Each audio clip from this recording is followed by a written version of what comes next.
Hi అండి, అందరికీ నమస్తే. మీ Dwaraka design and constructions Vizianagaram. మరి ఈరోజు నేను చెప్పుకునే టాపిక్ ఏంటంటే ఆంధ్రప్రదేశ్ గవర్నమెంట్ కోచింగ్ సెంటర్ల నియమ నిబంధనల గురించి ఒక జీవో అనేది రిలీజ్ చేయడం జరిగింది. మరి ఆ జీవోలో ఉండేటటువంటి సారాంశం గురించి ఈరోజు మనం చర్చించుకుందాం.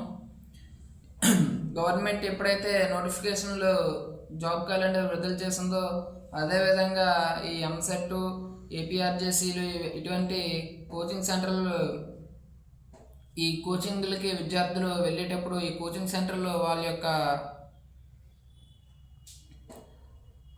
వారిని అవకాశంగా చేసుకొని వారి నుండి ఈ కోచింగ్ సెంటర్లు వాళ్ళని ఎలాగా ఇబ్బంది పెడతాయో అదేవిధంగా డబ్బులు ఎలా దోచుకుంటాయో ఈరోజు మనం తెలుసుకుందాం. వీటన్నింటికి సంబంధించి గవర్నమెంట్ అనేది ఒక జీవో రిలీజ్ చేయడం జరిగింది.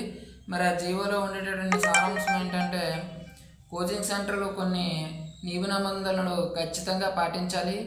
ఈ నిబంధనలు పాటించకపోతే మొదటిసారి ఈ నిబంధనలు ఏమైనా తప్పితే వారికి 50,000 ఆ కోచింగ్ సెంటర్లకి 50,000 జరిమానా విధించడం జరుగుతుంది. అదేవిధంగా రెండవసారి కూడా తప్పు జరిగితే రెండవసారి ₹1,00,000 జరిమానా అనేది వేయడం జరుగుతుంది. మరి ప్రభుత్వం విడుదల చేసే జీవోలో ఉండేటటువంటి నియమాలు ఏంటో మనం ఖచ్చితంగా చూసుకుందాం. విద్యార్థులు కూడా నిరుద్యోగులు కూడా ఈ యొక్క కోచింగ్ సెంటర్లకు వెళ్ళే ముందు మీరు అన్ని విషయాలు కూడా కూలంకుషంగా తెలుసుకొని అన్నీ జాయిన్ అవ్వండి. కనీస వసతులు ఉండేటట్టు చూసుకోండి. అదేవిధంగా గవర్నమెంట్ రిలీజ్ చేసినటువంటి నియమాల్లో ఫస్ట్ ఆఫ్ ఆల్ మొత్తం కోచింగ్ సెంటర్ అనేది కేవలం రోజుకి 5 గంటలు మాత్రమే పనిచేయాలి. విద్యార్థులపై ఎటువంటి ఒత్తిడి కలిగించి ఎక్స్ట్రా క్లాసులు అనేది నిర్వహించకూడదు. కేవలం రోజుకి 5 గంటలు మాత్రమే ఈ యొక్క క్లాసెస్ అనేవి నిర్వహించడం జరుగుతుంది. ఈ యొక్క 5 గంటల నియమ నిబంధనలు ఎందుకు పెట్టారంటే కోచింగ్ సెంటర్స్ అనేవి రోజుకి మినిమం ఒక 3-4 క్లాసులు అనేవి నిర్వహించడం జరుగుతుంది. ఒక క్లాస్ తప్పిపోతే ఒక క్లాసు 1 గంట గంటన్నర తీసుకొని తర్వాత వేరే క్లాస్ తీసుకోవడం జరుగుతుంది కోచింగ్ సెంటర్లో. ఎందుకంటే వాళ్ళ యొక్క ఉన్న టైం బ్యాచ్ పీరియడ్ అనేది ఎంత వేరం కంప్లీట్ చేసుకుంటే న్యూ బ్యాచ్ స్టార్ట్ చేద్దాం అనేసి విద్యార్థుల్ని ఒత్తిడికి గురి చేస్తారు. మరి ఈ ఒత్తిడిని మానసిక ఒత్తిడిని దృష్టిలో పెట్టుకున్న ప్రభుత్వం కేవలం రోజుకి 5 గంటలు మాత్రమే ఈ యొక్క క్లాసెస్ అనేవి నిర్వహించాలి అనేసి కోచింగ్ సెంటర్లకి ఒక పర్టికులర్ జీవో అనేది రిలీజ్ చేయడం జరిగింది. అదేవిధంగా సండే పూట ఎటువంటి పరిస్థితుల్లో కూడా సండే పూట క్లాసులు అనేవి నిర్వహించకూడదు. అదేవిధంగా కనీస వసతులు అంటే ఒక రూమ్కి కొంతమంది మాత్రమే విద్యార్థులు రూమ్కి ఎంతమంది అంటే సరిపోతారో అంతమంది మాత్రమే ఉండేటట్లు చూసుకోవాలి. మనం ఎగ్జాంపుల్ చూసుకుంటే ఒక రూమ్కి ఒక 20 మంది 30 మంది పట్టేటటువంటి రూమ్లో కనీసం ఒక 100 మంది విద్యార్థుల్ని అందులోనే కిక్కిరిసి క్లాసెస్ అనేవి నిర్వహించడం జరుగుతుంది. ఆ యొక్క అంతమంది ఉండేటప్పుడు పర్యవేక్షణ కూడా లోపం ఉంటుంది. మరి ఈ జీవో అనేది క్లాస్ రూమ్లో కనీస వసతులు అదేవిధంగా రూమ్కి ఎంతమంది సరిపోతారో అంతమంది మాత్రమే ఉండాలి. ఇంకా మెయిన్గా ఇప్పుడు ఒక విద్యార్థి ఒక సెషన్ ఒక బ్యాచ్లో జాయిన్ అయ్యి ఆ విద్యార్థి కొన్ని రోజులు మాత్రమే కోచింగ్ తీసుకొని మిగతా రోజులు మానేస్తే ఆ యొక్క విద్యార్థి యొక్క ఫీజులు కొన్ని కోచింగ్ సెంటర్లు మొత్తం కూడా పే చేసిన తర్వాతే ఆ యొక్క విద్యార్థి సర్టిఫికేట్లు ఇవన్నీ ఇవ్వడం జరుగుతుంది. అదేవిధంగా గవర్నమెంట్ దీన్ని దృష్టిలో పెట్టుకొని విద్యార్థి ఎన్ని రోజులైతే కోచింగ్ తీసుకున్నాడో అన్ని రోజులకు సరిపడా ఫీజు తీసుకొని మిగిలిన రోజుల ఫీజులను రిఫండ్ చేయాలి. ఈ యొక్క రిఫండ్ ఫీజు అనేది కూడా మనకి గవర్నమెంట్ జీవోలో రిలీజ్ చేయడం జరిగింది.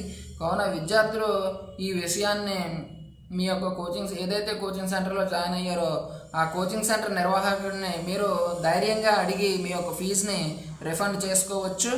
గవర్నమెంట్ యొక్క రూల్ని ఈ యొక్క 2026 జీవోలో ఖచ్చితంగా అమలు చేయడం జరిగింది. ప్రభుత్వం కూడా ఈ యొక్క జీవో రిలీజ్ చేసేసి ఏదో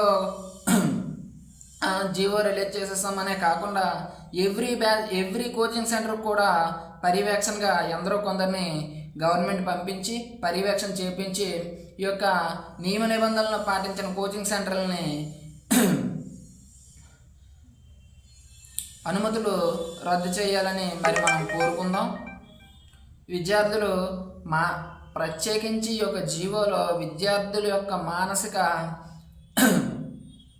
దృఢత్వాన్ని పెంచడానికి మాత్రమే ఈ యొక్క జీవో అనేది రిలీజ్ చేయడం. విద్యార్థుల మీద ఎటువంటి ఒత్తిడి కూడా లేకుండా వారి యొక్క మానసిక ధైర్యం పెంచేటట్టు, ఉల్లాసంగా ఉండేటట్లు కూడా ఈ యొక్క నియమ నిబంధనలు తేవడం జరిగింది. ప్రతి విద్యార్థి కూడా రాబోయేటటువంటి ఈ యొక్క నోటిఫికేషన్లో కోచింగ్ సెంటర్లో మీకు నచ్చిన కోచింగ్ సెంటర్లో జాయిన్ అయ్యి మీరు మీ యొక్క కోచింగ్ని అభ్యసించి తద్వారా మీకు మంచి భవిష్యత్తు కలగాలని కోరుకుంటూ, ఈ యొక్క ఏమైతే రూల్స్ ఉన్నాయో వీటన్నింటినీ కూడా మీరు మరొకసారి కూలంకుషంగా చూసి చదివి మీ యొక్క కోచింగ్ సెంటర్ నిర్వాహకుడిని ధైర్యంగా మీ యొక్క కనీస వసతులు ఏమైతే ఉన్నాయో అవన్నీ కూడా అడిగి ఖచ్చితంగా మీరు తీసుకోవాలని నేను కోరుకుంటూ, మరి మనది Shri Dwaraka design and constructions అండి. మరి మన ఆఫీస్లో మనం పంచాయతీ, మీ ఇంటికి పంచాయతీ లోన్లు ఎవరైనా కావాలనుకుంటే మనం పంచాయతీ ప్లాన్ చేసి ఇవ్వడం జరుగుతుంది. అదేవిధంగా పంచాయతీ ప్లాన్ అవనివ్వండి, మున్సిపల్ అప్రూవల్స్, మీ ఇంటికి అప్రూవల్ ప్లాన్ కావాలన్నా సరే మన సంస్థ ద్వారా చేయడం జరుగుతుంది. అదేవిధంగా మీ ఇంటి మీరు పలానా విధంగా ఇల్లు కట్టుకోవాలనుకుంటే మీరు చెప్పే విధంగా మనం డిజైన్ చేసి మనం ఇవ్వడం జరుగుతుందండి.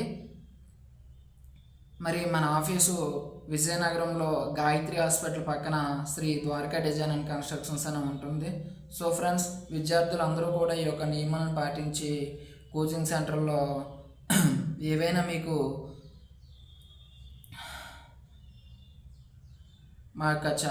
ఏవైనా మీకు లోటుపాట్లు ఉంటే నిర్వాహకుల్ని మీరు ధైర్యంగా అడిగి తీసుకోవాలనేసి మరి గవర్నమెంట్ రిలీజ్ చేయడం జరిగింది ఈ యొక్క జీవోను.